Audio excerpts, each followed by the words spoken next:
Story. We speak to COSATU's Matthew Parks, who is going to be giving us, in fact, COSATU's reaction to the passing of the former Deputy President David Mabuza. Matthew, good evening to you. Thank you so much for your time. Your reaction on the passing of the Deputy President, and many would have called him the cat with not even 9 but many lives, as he had become known in the political circles.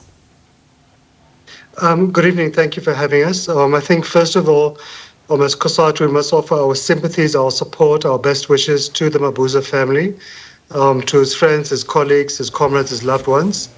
I think any passing of anyone is always a sad moment.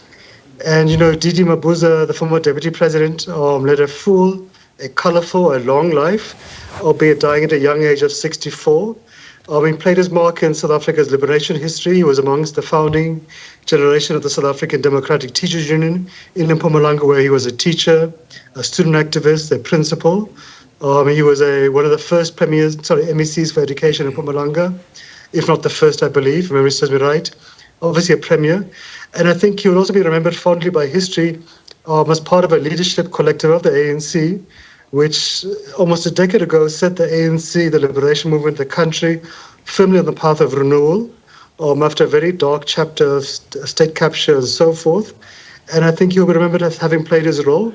He'll be remembered as a humble person who didn't always, seek the limelight for himself, as many a politician would love to do, but he was happy to give support to others to lead, including the current president.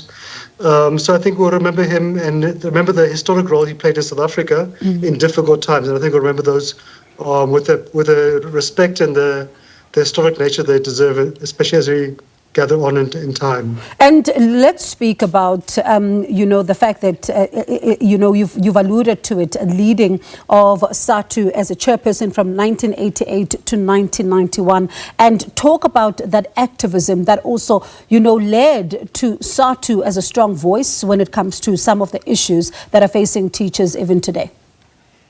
So he was part of that generation of teachers who basically threw off the shackles of Bantu education, which had been imposed upon African, coloured and Indian communities across South Africa. He was part of that generation of trade union leaders who brought together many different unions from across the country, from different regions, from different ethnic groups, to form a single non-racial National Democratic Teachers Union, COSATU, which became a giant. And that was a critical thing, because until that time, the teachers' trade union movement had been quite fragmented. So this was a generation of not just Didi Mabuza, but also Member-TC, Shepherd Mdladlana, the founding president of COSATU, people like Rando van Diefer, the founding general secretary of COSATU, who all came from different teachers' unions across the country.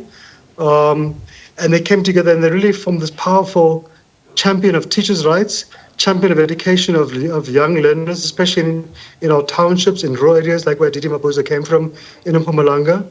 And I think they've also really made sure that education should be seen as a critical tool for government to uplift South Africans after 3.5 centuries of apartheid, of a colonial rule. And of course, that passion for education led him to become the first MEC for education in Mpumalanga after 1994, under the leadership of then Premier Matthew Parks as well. So he led a full and a colourful life, and I think he definitely earned the title of the cat, which he, I think, was very proud to earn as well. And he always had a sense of humour as well.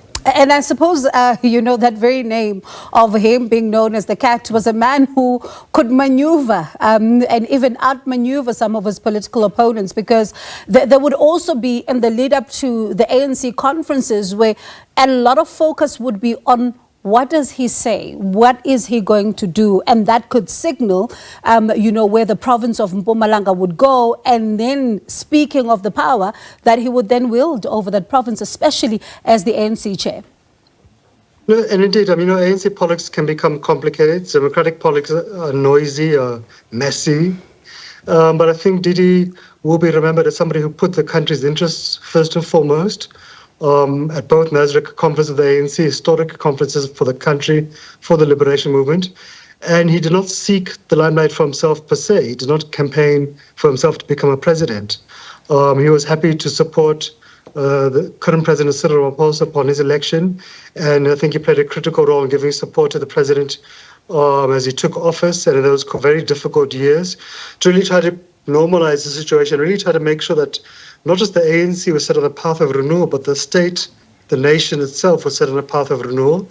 And, after he served his term as Deputy President for 5 years, he was happy to call it a day, to make way for the next generation of leadership to come into office and to give us support from the sidelines, not to be a backstreet driver as an elder statesman, so to speak, as a retired Deputy President, but I think he was happy to have played his role.